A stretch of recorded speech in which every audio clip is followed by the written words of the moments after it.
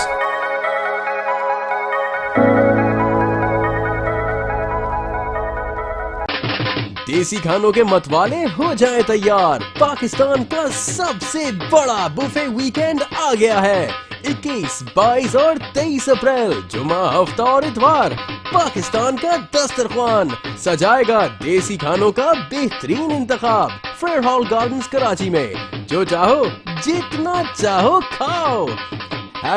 #PKDKHI